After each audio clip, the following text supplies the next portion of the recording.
and of the Center for Democracy and Elections. Do you really believe in these things? He is on the editorial boards of a number of journals, including New Political Economy, the Journal of Applied Philosophy, and Historical Materialism. He has been involved in a number of European projects on environmental policy, and we are extremely happy and privileged to have him here with us for the entitled course, and he will talk to us about environmental ethics and conflict, compensation, commensurability and justice. John, okay, thanks very much. It all goes downhill after that. I always like the introduction. That's always the best bit. Right. Okay, some of you will have heard a version of this before, so to those people I apologise. Right, but hopefully it's a little bit different from the version that you've heard previously. And it comes partly out of the eJolt project, which is almost like a parallel project to this, with a lot of interrelations about environmental justice organisations, liability and trade. I was asked to talk about environmental ethics and conflict because I'm the philosopher that comes along. I won't actually go through a lot of ethical theory. What I will do is talk about two theoretical components of the discussions here. One is about different dimensions of environmental justice. So I'll talk about different distinctions between different kinds of justice. And the other is around commensurability and value conflict. So those are the two dimensions I'll be talking about in terms of conflict and environmental conflict. But I really want to focus on two cases to exemplify that and to bring out a conflict that's actually been going on in eJolt and in the environmental justice organisations about monetary compensation and monetary valuation. And those are the Namada Dam, which people will know about, and also the Texaco Chevron case in Ecuador. And I'll mainly focus on the second, the Texaco Chevron case. And I'll give you the background to this discussion, right, where I come from. If you pick up standard environmental economics textbook and you say, why have we got environmental problems? The standard answer they'll give to you is because preferences for environmental goods are not revealed in market prices. So there are externalities, and you get someone like Arrow sort of exclaiming that this discovery that environmental problems are due to the non-existence of markets is an insight of purely neoclassical origin. I think he overdoes it. I think there's Austrian background to this as well, but we'll let him go. And if you take something like the Stern Review on climate change, it's a huge cost-benefit analysis, right? And it's around putting monetary valuations on that. So the origin of our market, of environmental problems then, is problems of market failure, of externalities, of cost not being internalised. And the solution, if that's the problem, is to make sure that markets do capture preferences for environmental goods. And you can do that in one of two different ways. You can actually create markets for environmental goods by creating property rights, or environmental bads in some senses as well, by creating property rights. So tradable emissions permits are like that. And you can allow them then to be directly exchanged in a market. Or you can construct prices for environmental goods by working out what people would pay if there were markets. So you shadow price. And there are a variety of ways that you do that. You can do it through hedonic pricing, where you use a good that's in a market, which has got an environmental component, and you make an inference, like house prices is the standard one you use. You can use travel cost methods, which is about how much people are willing to pay to use an environmental good or facility. Or you use contingent valuation. You go out and directly ask people how much they would be willing to pay in some hypothetical market. And you put that all then in a cost-benefit analysis. So that's the kind of standard story that you would get if I was now being an environmental economist coming up to talk to you. That's the story I would give you about the source of our environmental problems and its solution. That comes against a view that comes from almost the exact opposite direction, that the source of our environmental problems lies in the extension of markets to a growing sphere. Right, so it's about the source of a problem lies in the expansion of market mechanisms and norms. And you can tell people who talk in this way because they'll talk in terms of commodification. Right. And it's got a Marxian background, but the person that's often pulled out more recently is Polanyi. Right. So and we talked. Gavin talked a little bit about this yesterday. Right. The mobilisation of land and labour as commodities withdraws them from the constraints of ethical and social norms of various kinds. And so there's this famous passage where he says, to allow the market mechanism to be sole director of the fate of human beings and natural environment would result in the demolition of society. Robbed of the protective covering of cultural institutions, human beings would perish from the effects of social exposure. They would die as the victims of acute social dislocation through vice, perversion, crime and starvation. And then the next bit about nature. Nature will be reduced to its elements, neighbourhoods and landscapes defiled, rivers polluted, power to produce food and raw materials destroyed. So you get that. And on that view, you then get this idea of the double movement, of a movement of resistance against that growing commodification and marketisation of environmental goods. So the problem then becomes a problem, if you like, of expanding market boundaries rather than the absence of markets. And that can be an expansion in real geographical terms. So the goods, so the places which weren't before under a market sphere come under a market sphere. So it's the kind of commodity frontier which a lot of us are talking about in this course and in this project. But it's also about the expansion of markets to new spheres, the introduction of markets and mechanisms and norms into spheres of life that have previously been protected from markets. And that expansion can take different forms. It can take a direct expansion where something that previously was considered inappropriate in a market becomes seen as something that you can actually commodify. So the sale of bodily parts is a standard one that's, I mean, this is got non-environmental examples now, sale of kidneys, right? The blood, sexual services, reproductive capacities. I in another course I talk about the way that surrogacy, commercial surrogacy, is now outsourced to India. So there's a big global market where Western commissioning parents go down to India to rent wombs from Indian women to produce children. I've got political office and the means of salvation. The political office one was kind of nice. I was involved in a cabinet office meeting on ethical constraints to trade. And there was this, the Treasury was me versus an economist. That's how it kind of worked out. And the Treasury guy was on the side of the economist, and until I said, well, what about selling votes or parliamentary questions? There was big parliamentary questions going. And the economist turned around and said, well, yeah. What's the problem? And at that point, he kind of lost it, right? Yeah, yeah. It was he didn't know when to stop. Right. So, but most sane economists actually think there are things that shouldn't, even Austrians think there are things that should not be in markets, right? And the question is where the boundaries of that lie. But there's also, as well as direct, this is out of date. This second bit of the slide, I should have redone this one. You'll see why it's out of date. There's also indirect forms of commodification. That is areas where the norms and relations and attitudes and forms of evaluation that are typical of markets are spread to non-market areas. I've got university education isn't yet a commodity. That's the bit that's out of date. Right, it now is. But even before it became a commodity, I used to talk about my students, not as students, I was told they were customers, right? I was involved in contracts with them, right? I wasn't an educator or a teacher, I was a provider, right? And you get this invasion of a whole market language to understand the relationship I previously had with my students and redefining it.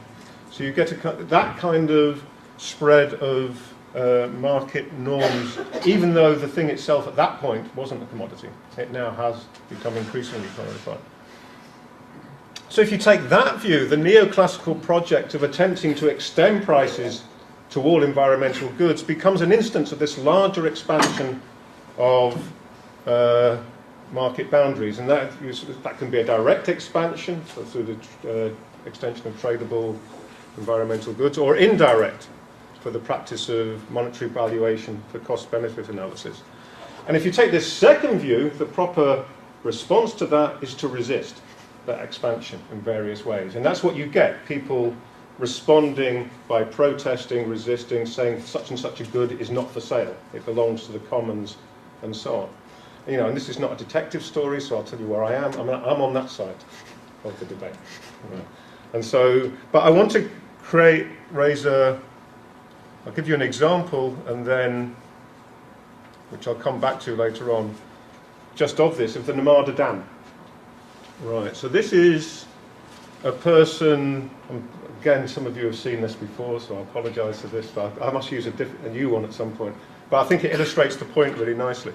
This is a person from the Narmada Dam in Western India being displaced as a result of the dam, and he's being said, do you want to have compensation? So this is what he says in response in a letter back.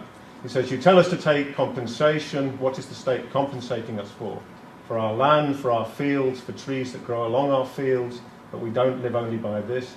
Are you going to compensate us for our forest? Or are you going to compensate us for a great river, for her fish, her water, for vegetables that grow along her banks, for the joy of living beside her? What is the price of this?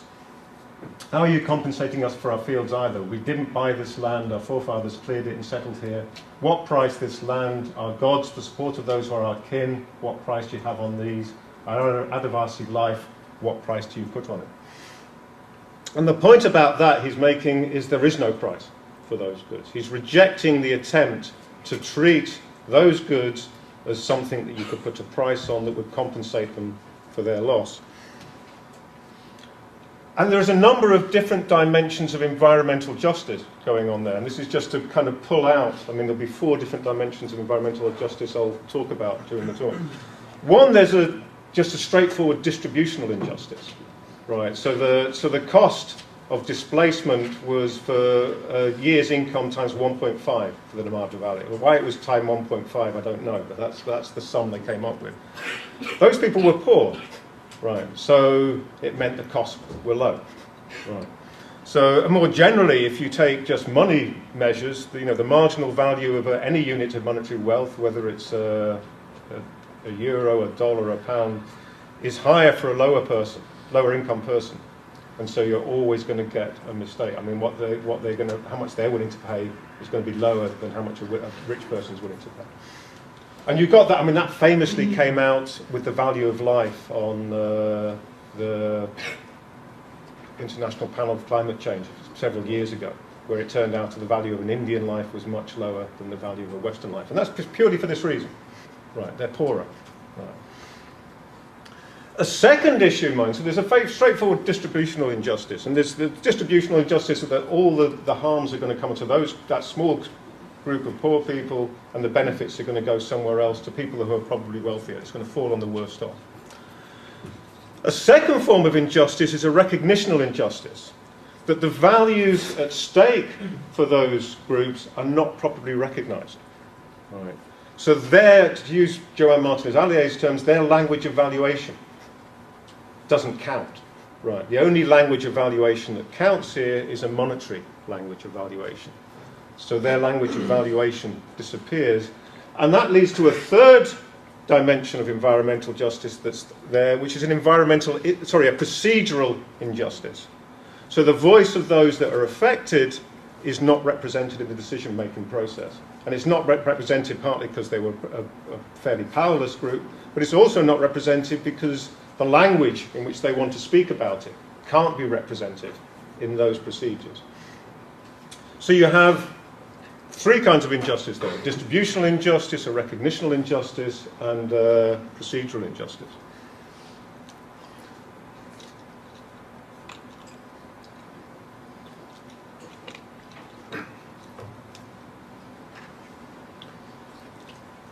And that's where I was at. Yeah, so that's my standard, and people who recognise this, they've seen this before. I then went in a very different context. I'll say where I originally came across this is that there's a different context of court cases where the environment is valued, monetarily valued for damages. So I was at a meeting in Paris at UNESCO. There's a big thing about costing environmental damage. And we were talking about Exxon Valdez, it was mainly about ships breaking, oil spills and so on, and people being compensated for that. And I was told by the environmental economist who worked on basically, environmental economists made a lot of money out of Exxon Valdez, I should say this, because they were on either side on the court case. So I was the environmental economist that was there on that side was on the state side. And they were pushing for contingent valuation, and Arrow, in his famous NOAA report on contingent valuation, were basically on the side of the good guys in some senses. What they were trying to do is get as much money out of the Exxon Valdez as they could, right, out of the company that had caused it. And the people that were knocking contingent valuation were all the ones on the company side, right, trying to keep the valuation low. So this environmental economist came around to me and he said, which side are you on? You're the come along as his critic of monetary valuation, right? What the hell are you doing? You're on the bad side, right? Yeah. So suddenly I was in this debate with this guy, and that led, via the EJOLT to thinking through what's going on, where on the one hand you want to say monetary valuation involves some kind of injustice, and on another case situation you want to say justice requires monetary valuation. So what does someone who wants to screw the company as much as possible, which is me again, right? What do you do when you're in those kinds of conflict? So where this came up more strongly, more recently in EJOLT, is on the Texaco Chevron case, and this is the one that I want to go through and consider in detail. So this comes from oil extraction between 1965 and 1990 in Amazonia in Ecuador. Northern Amazonia.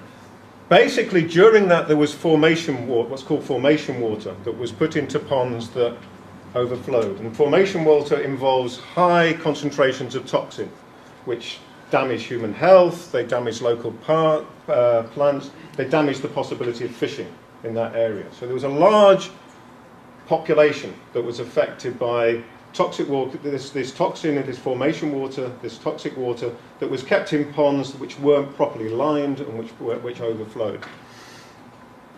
Certain indigenous groups disappeared altogether. They died out. There was effects on a number of other indigenous groups, and there was effects on the settlers. So there was a court case supported both by the indigenous and settler populations. And they came out with a monetary valuation. So there's the money values. So there's 5.39 billion to restore polluted soil, 1.4 billion to create a health system for the community, $800 million to treat sick people affected by pollution, 600 to restore sources of water, 200 million to recover native species, 150 million to transport water from the other side of the community, so to other sites to supply community, $100 million to create community cultural cohesion program, total $8.64 billion. Right.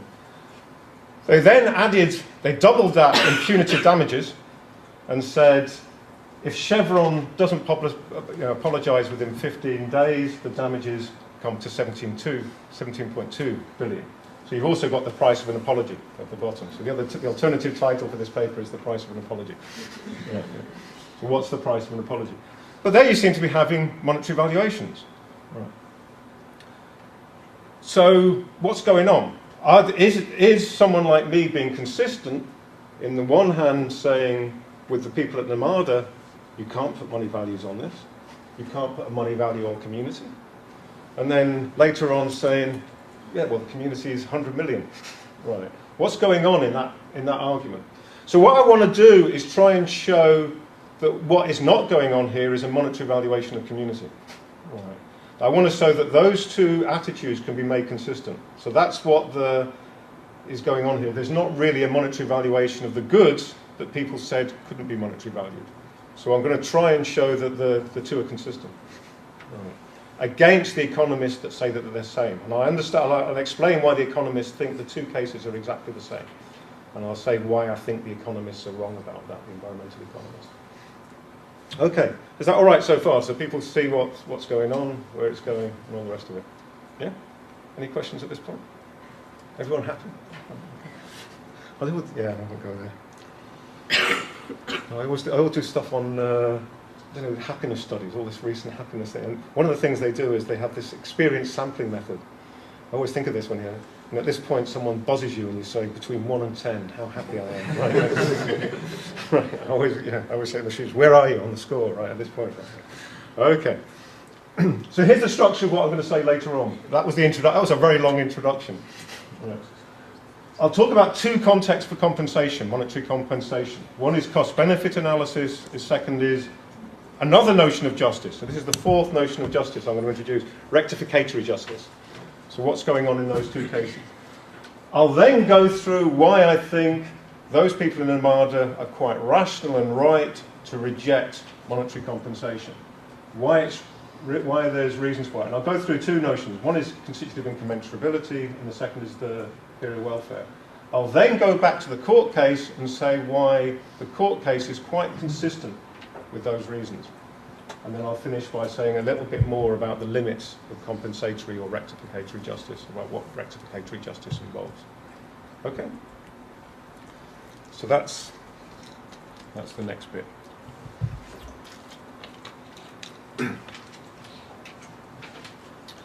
Cost-benefit analysis then. Okay, compensation is central to cost-benefit analysis. Cost-benefit analysis basically uses what's called the Calder-Hicks compensation test. It's what's also known as a potential Pareto improvement.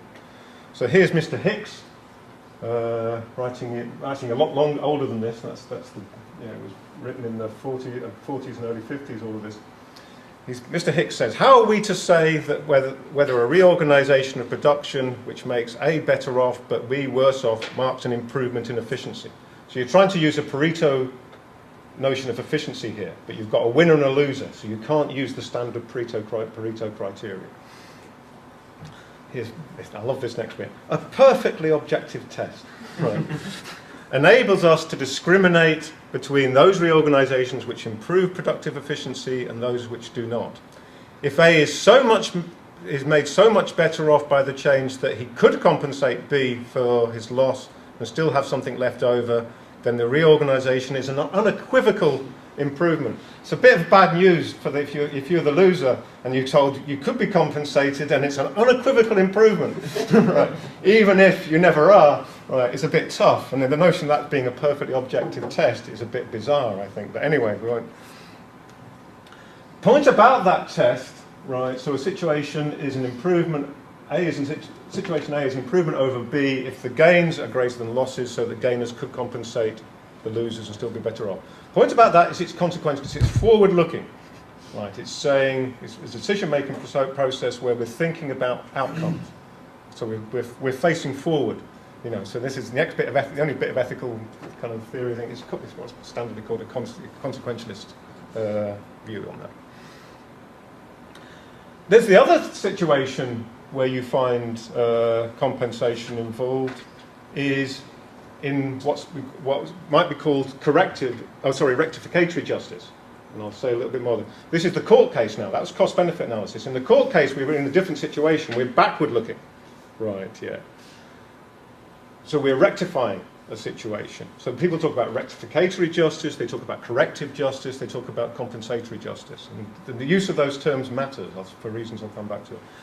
But the basic idea with that is that in some sense or other you're righting a wrong, right, that has been committed. So compensation is required because there has been a wrong, and this is rectification for a wrong. And that's backward-looking rather than forward-looking, right? You can't. I mean, and this is part of the thing. You can't come along to someone and say, right, I'm going to beat the hell out of you, but don't worry, I'm going to pay you all the compensation afterwards, right? So you're going to be.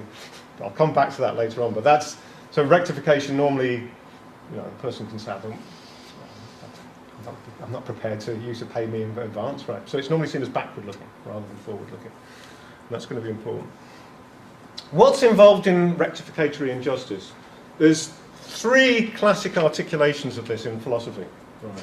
The first one, as in all these things, Whitehead said philosophy was footnotes to Plato. Most of my life it's kind of footnotes to Aristotle. Yeah, so here's Aristotle. Aristotle talks about the restoration of equality. He says, the judge tries to restore this unjust situation to equality. So it's the notion of restorative justice is often introduced here. I actually like that formulation for reasons I'll come back to right at the end of the talk. but not for the reasons Aristotle had for it. But I think there's something in that formulation. I think that's probably the best formulation, but it's not the one that people use. Right? The ones that people use are B or C, in particular C. So the second one is the restoration of status quo ante. Right, so this is Judge Brewster, right, famously in 1893, to provide a full and perfect equivalent of what was lost, and so restore completely the status quo ante. Big problem, you know, is that Larry Lohman was telling me that some activists kind of use this notion in one sense. They say, yeah, you can mine, as long as you don't disturb anything, right, and everything's the same exactly afterwards as it was before, you go ahead and mine. And the point is no mining company could operate under that. Right, yeah. So the kind of third notion, because you can't normally restore things to exactly where they were before, and what's the equivalent here. So the third notion of compensation that's standardly introduced there is restoration of people's lives to their previous level of well-being. So what justice requires, says George Schur, is the victims may be made as well off as they would be now if those wrongs had not been done. Or Lamaski, B, the transgressor is obliged to transfer resources to A, the transgressed, adequate to make A at least as well off as before the transgression occurred. And that's the one that economists pick up on. And a nice formulation of it is from Nozick. Right, which brings it out well. So Nozick says something fully compensates a person for a loss if and only if it makes him no worse off than he would otherwise have been. It compensates the person X for Y's action A if X is no worse off receiving it, Y having done A, than X would have been without receiving it if Y had not done A. Right, and you get this little bit in brackets, which I think captures where economists come in nicely. In the terminology of the economists, something compensates X for Y's act if receiving it leaves X on at least as high a difference curve as he would have been without it, had Y not so acted. And then if you've got that formulation, economists are straight in. Like straightforward environmental economists are straightforward, or economists generally are straight into court cases. This is why economists appear in court cases.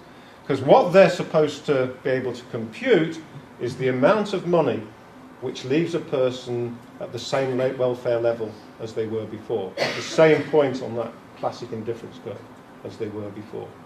So that's what economists do. And in environmental cases, the way you do that is exactly the same way as you did in the cost-benefit analysis.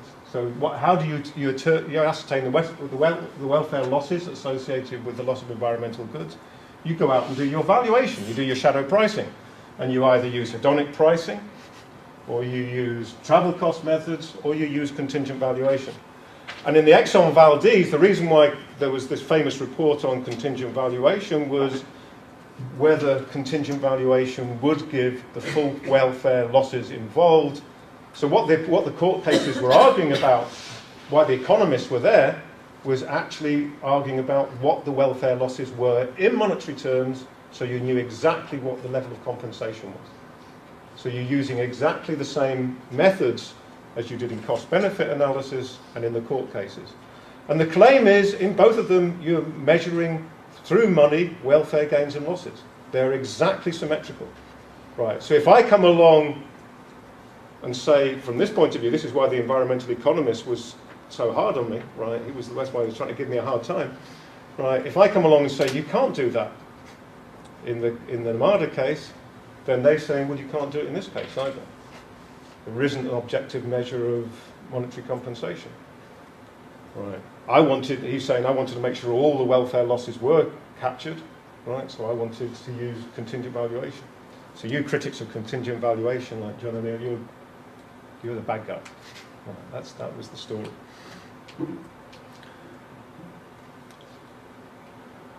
Okay, so that's the story so far. So again, this is me presenting what the economist wants to say about those cases. Is that okay? Okay, so what I want to do now is return to the first case, the Namada Dam case, and cases like that, where people refuse to accept monetary compensation. And I want to say why I think they're rational to refuse it. So here's the quote again. I won't read it out again. You know, he's saying, what's the price of the life of our kin? What's the price of this river? What's the price of our way of life? What price do you have on it? There isn't a price. Right. So people can refuse compensation like that.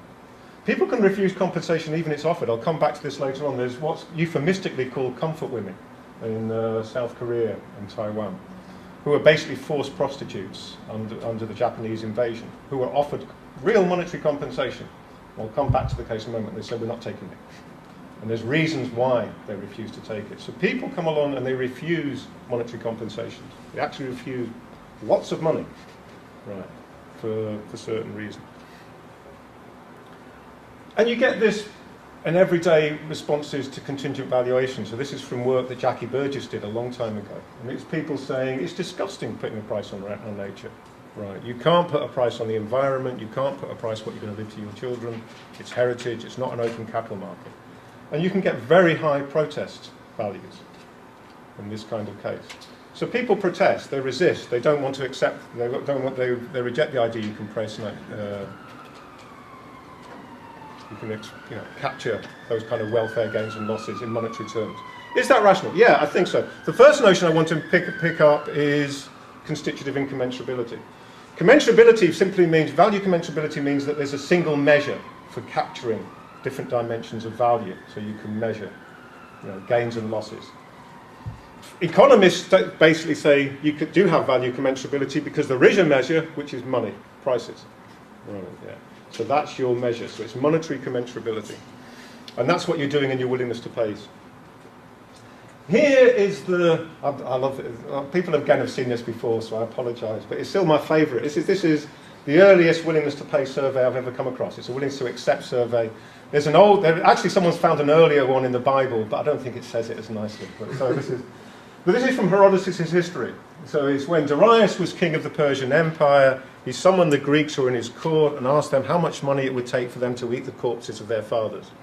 They responded they would not do it for any price. Afterwards, Darius summoned some of the Indians, who are called the Calatai, who do eat their parents, and asked in the presence of the Greeks for what price they would agree to cremate their dead fathers. They cried out loudly and told him to keep still.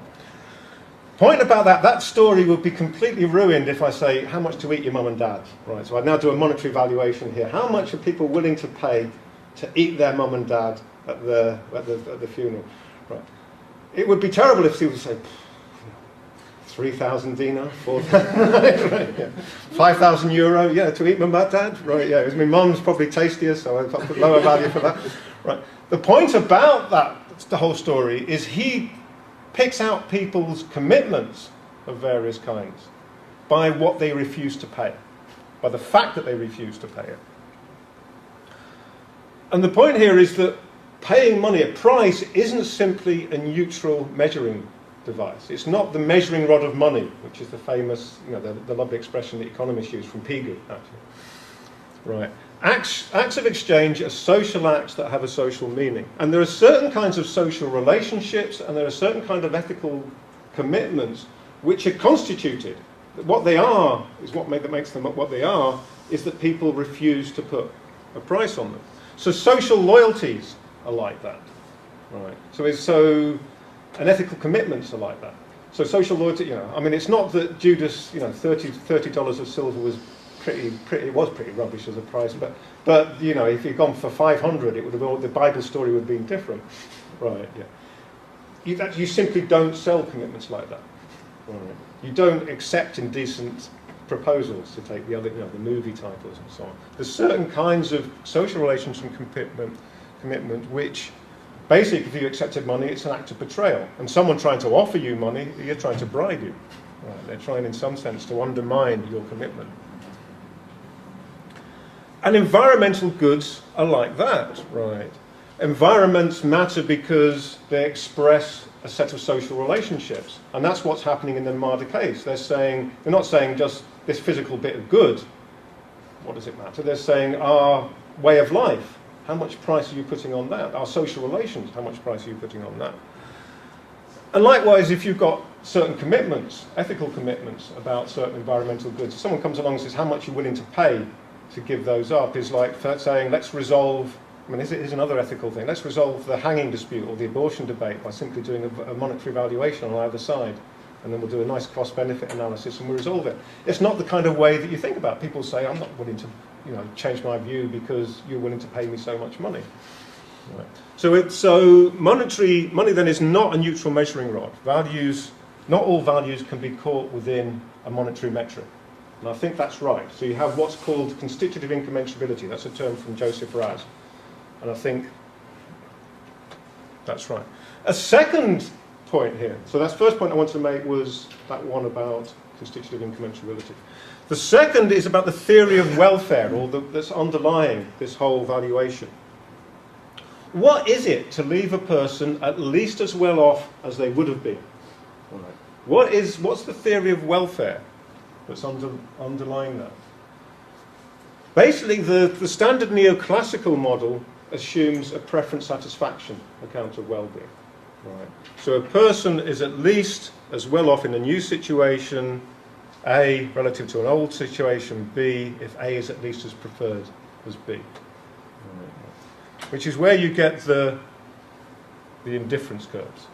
The indifference curves is points that are equally preferred on a line. Right. And you get these lovely smooth, continuous indifference curves.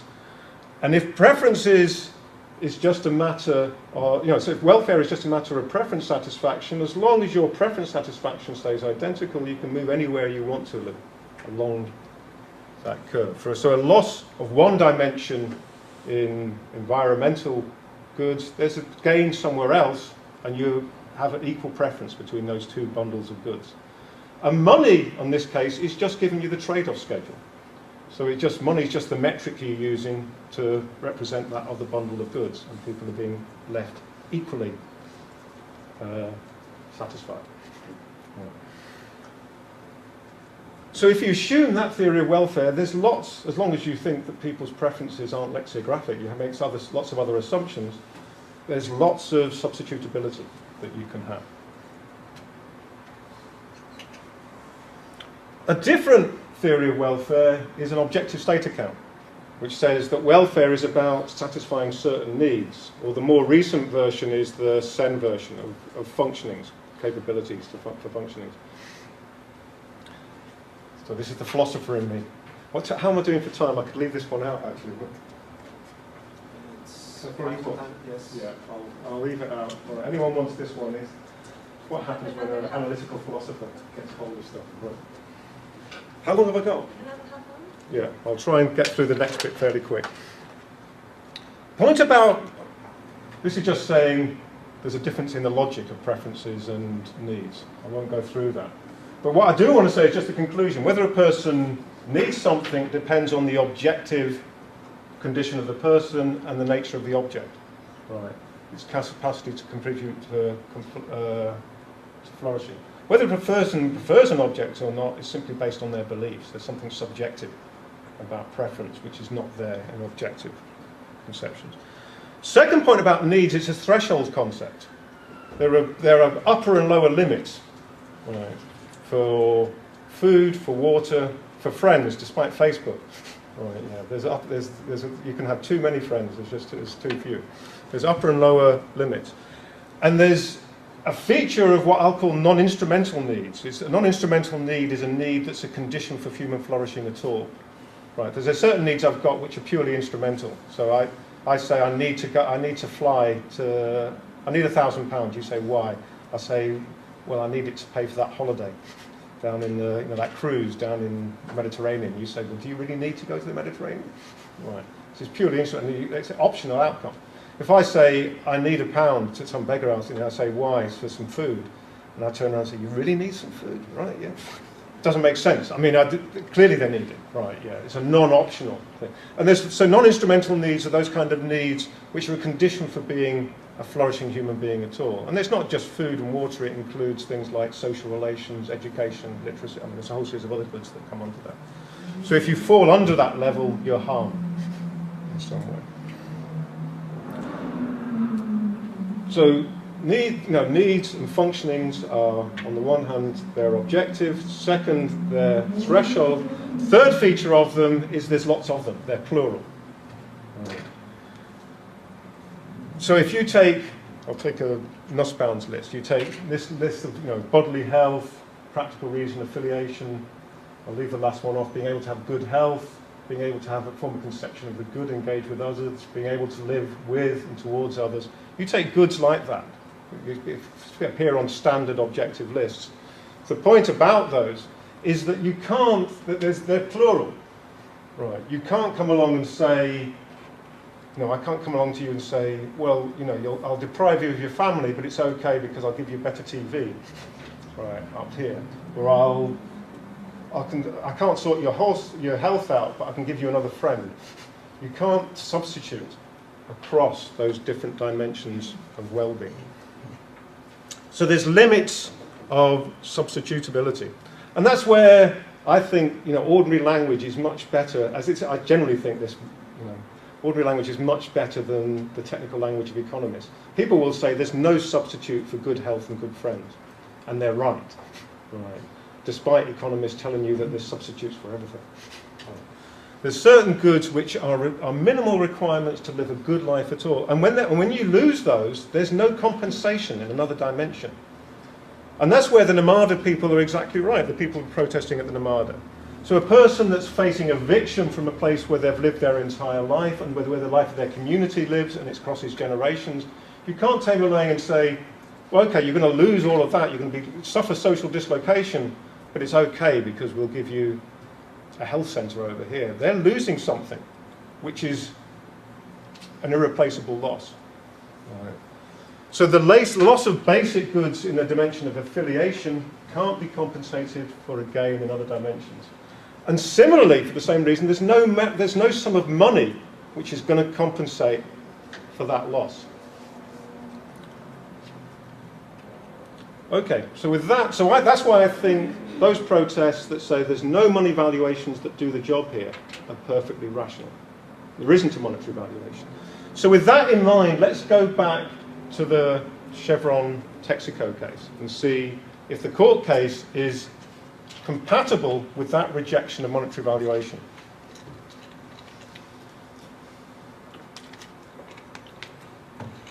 So if you go to the Chevron case, there's two kinds of losses. There's the adverse effect on health that they talk about, including high rates of cancer, miscarriages, child mortality rates, genetic malformation, and there's the impact on the indigenous communities, the fact that those communities were dislocated and disrupted. So there's displacement of ancestral territories and the loss of identity and cultural integrity. The kind of things that people in the Namada case were worried about losing are happening here. So the response is health programs and community building programs paid for by the company based on the cost of projects elsewhere. Right. Point I want to make about that, and I'll say this in a bit more detail now, is that first of all the distinct dimensions are being addressed. It's not thinking there's just a sum of money which could compensate you for the loss. Second, there's no suggestion that there's a level of money which could restore previous welfare levels. Right. So what's happening here is the aim is to address wrongs that have been committed in those dimensions of loss, health and community. It's not an attempt to say there's a monetary valuation which will restore you to your previous levels. And there's a good reason for that. Right, so here's the court case. I just want to read a little bit of this out because I think it captures. Thus, it's not possible in order for the individualized remediation of the health of the persons affected, which are underdetermined, but measures can be ordered that equally address the problem in general, such as health improvement plan, as requested as part of the plaintiff's pursued remedies. Thus, the defendant is ordered to defray the cost for the implementation of a health system, and that's where you get your $1.4 billion. Also amongst the mitigation measures, cultural damage is addressed, since the occurrence described of the impacts to the indigenous peoples is a consequence of the conduct of the defendant. Therefore, the implementation is ordered of a community rebuilding and ethnic reaffirmation program, which will be covered by the amount of the defendant for $100 million, based on a similar project somewhere else. The point about that is the first sentence kind of says it. it doesn't involve the claim, doesn't involve any of these claims, that it doesn't deny that community can't be captured in monetary valuations, that there's constitutive incommensurability. It doesn't assume that there's a sum of money that can restore people to their previous levels of welfare. And it doesn't assume that you can actually substitute across those different dimensions of welfare. So none of the assumptions that underlie standard monetary valuation apply.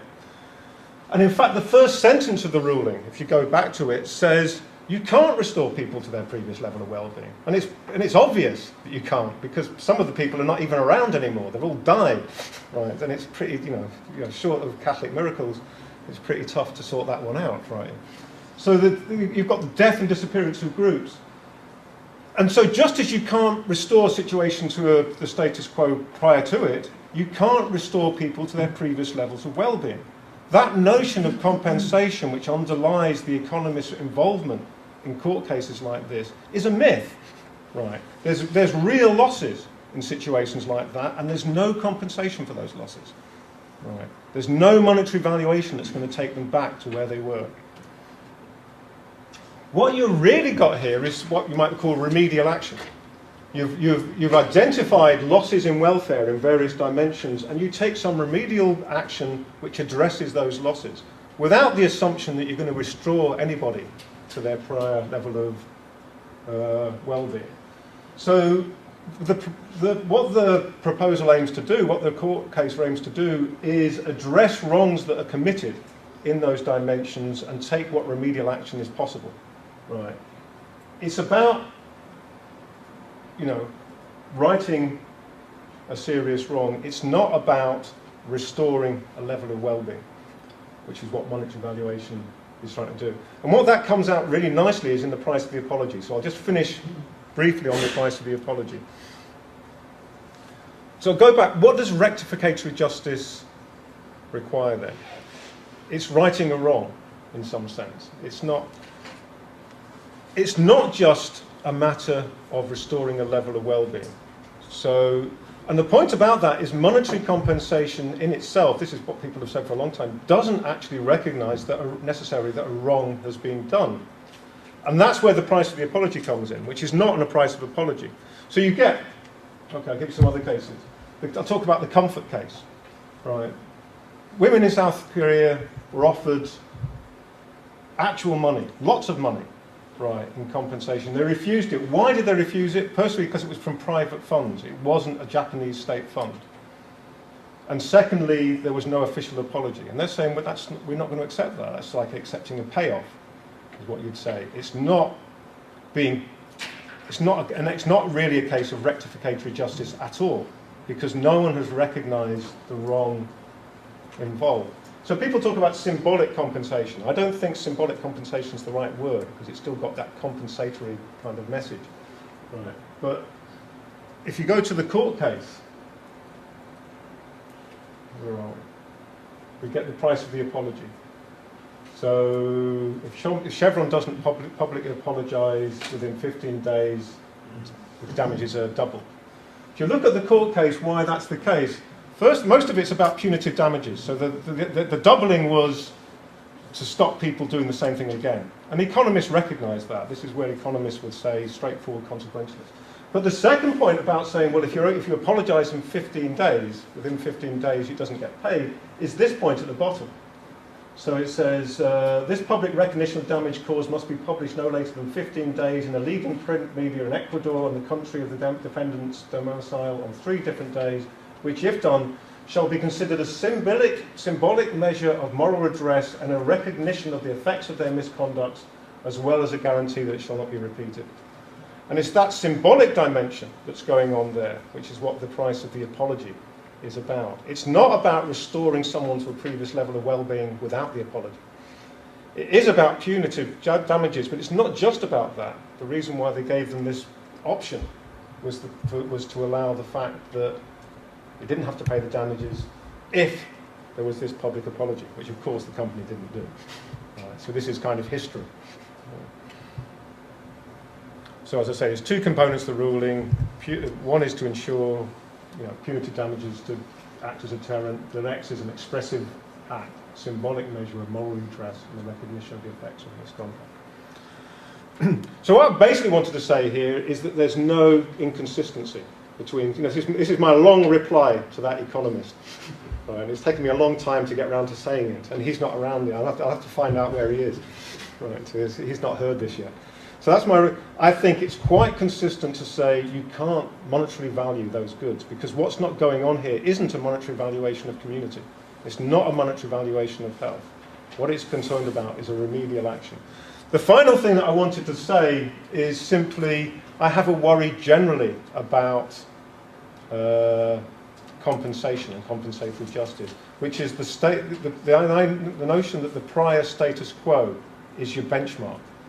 And the problem with that is the prior status quo might be a state of injustice in the first place. So my kind of hypothetical case here, if anyone can give me an actual case, it would be great, is that you have hotel developers who've taken someone's,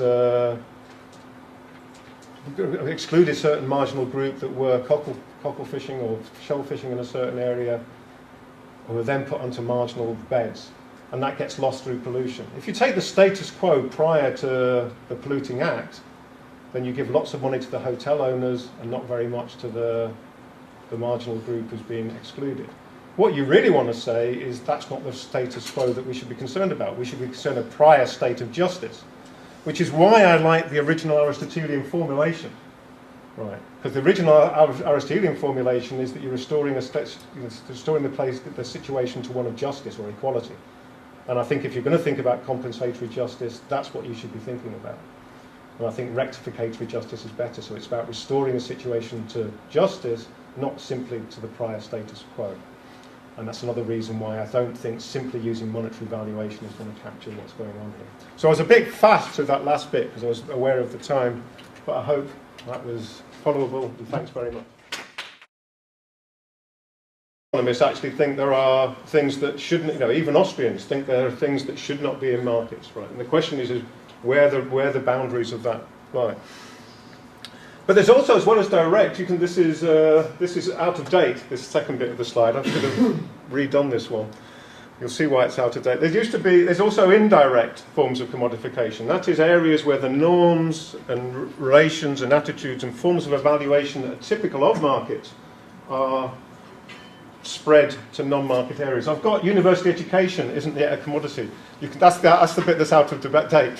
Right, it now is. But even before it became a commodity, I used to talk about my students, not as students, I was told they were customers, right?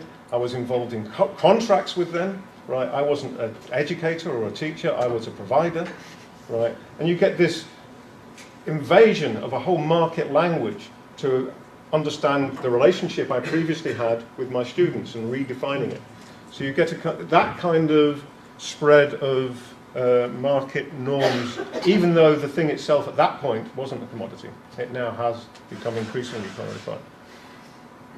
So if you take that view, the neoclassical project of attempting to extend prices to all environmental goods becomes an instance of this larger expansion of market boundaries, and that can be a direct expansion, so through the extension of tradable environmental goods, or indirect for the practice of monetary valuation for cost-benefit analysis.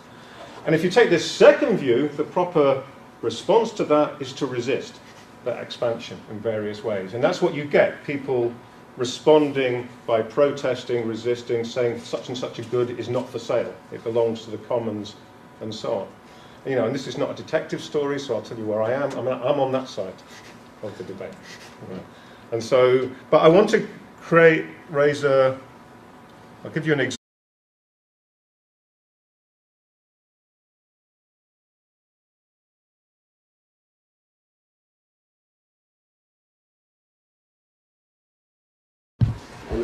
And of the Center for Democracy and Elections.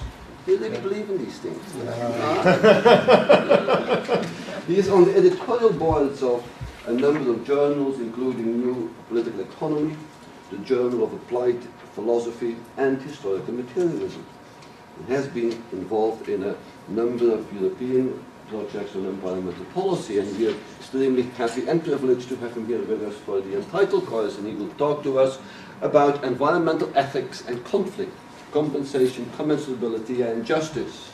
John, okay, thanks very much. It all goes downhill after that. I always like the introductions. That's always the best bit. Right. Okay, some of you will have heard a version of this before, so to those people I apologise. Right, but hopefully it's a little bit different from the version that you've heard previously. And it comes partly out of the eJolt project, which is almost like a parallel project to this with a lot of interrelations about environmental justice organisations, liability and trade. I was asked to talk about environmental ethics and conflict because I'm the philosopher that comes along. I won't actually go through a lot of ethical theory. What I will do is talk about two theoretical components of the discussions here. One is about different dimensions of environmental justice. So I'll talk about different distinctions between different kinds of justice. And the other is around commensurability and value conflict. So those are the two dimensions that I'll be talking about in terms of conflict and environmental conflict. But I really want to focus on two cases to exemplify that and to bring out a conflict that's actually been going on in eJolt and in the environmental justice organisations about monetary compensation and monetary valuation. And those are the Namada Dam, which people will know about, and also the Texaco Chevron case in Ecuador. And I'll mainly focus on the second, the Texaco Chevron case. And I'll give you the background to this discussion, right, where I come from. If you pick up standard environmental economics textbook and you say, why have we got environmental problems? The standard answer they'll give to you is because preferences for environmental goods are not revealed in market prices. So there are externalities, and you get someone like Arrow sort of exclaiming that this discovery that environmental problems are due to the non-existence of markets is an insight of purely neoclassical origin. I think he overdoes it. I think there's Austrian background to this as well, but we'll let him go. And if you take something like the Stern Review on climate change, it's a huge cost-benefit analysis, right? And it's around putting monetary valuations on that. So the origin of our market, of environmental problems then, is problems of market failure, of externalities, of cost not being internalised. And the solution, if that's the problem, is to make sure that markets do capture preferences for environmental goods. And you can do that in one of two different ways. You can actually create markets for environmental goods by creating property rights, or environmental bads in some senses as well, by creating property rights. So tradable emissions permits are like that. And you can allow them then to be directly exchanged in a market. Or you can construct prices for environmental goods by working out what people would pay if there were markets. So you shadow price. And there are a variety of ways that you do that. You can do it through hedonic pricing, where you use a good that's in a market, which has got an environmental component, and you make an inference, like house prices is the standard one you use. You can use travel cost methods, which is about how much people are willing to pay to use an environmental good or facility. Or you use contingent valuation. You go out and directly ask people how much they would be willing to pay in some hypothetical market. And you put that all then in a cost-benefit analysis. So that's the kind of standard story that you would get if I was now being an environmental economist coming up to talk to you. That's the story I would give you about the source of our environmental problems and its solution. That comes against a view that comes from almost the exact opposite direction, that the source of our environmental problems lies in the extension of markets to a growing sphere. Right, so it's about the source of a problem lies in the expansion of market mechanisms and norms. And you can tell people who talk in this way because they'll talk in terms of commodification. Right, and it's got a Marxian background, but the person that's often pulled out more recently is Polanyi. Right, so and we talked. Gavin talked a little bit about this yesterday. Right, the mobilisation of land and labour as commodities withdraws them from the constraints of ethical and social norms of various kinds. And so there's this famous passage where he says to allow the market mechanism To be sole director of the fate of human beings and natural environment would result in the demolition of society. Robbed of the protective covering of cultural institutions, human beings would perish from the effects of social exposure. They would die as the victims of acute social dislocation through vice, perversion, crime and starvation. And then the next bit about nature. Nature will be reduced to its elements, neighbourhoods and landscapes defiled, rivers polluted, power to produce food and raw materials destroyed. So you get that, and on that view, you then get this idea of the double movement, of a movement of resistance against that growing commodification and marketization of environmental goods. So the problem then becomes a problem, if you like, of expanding market boundaries rather than the absence of markets. And that can be an expansion in real geographical terms. So the goods, so places which weren't before under a market sphere, come under a market sphere, so it's the kind of commodity frontier which a lot of us are talking about in this course and in this project. But it's also about the expansion of markets to new spheres, the introduction of markets and mechanisms and norms into spheres of life that haven't previously been protected from markets. And that expansion can take different forms. It can take a direct expansion where something that previously was considered inappropriate in a market becomes seen as something that you can actually commodify.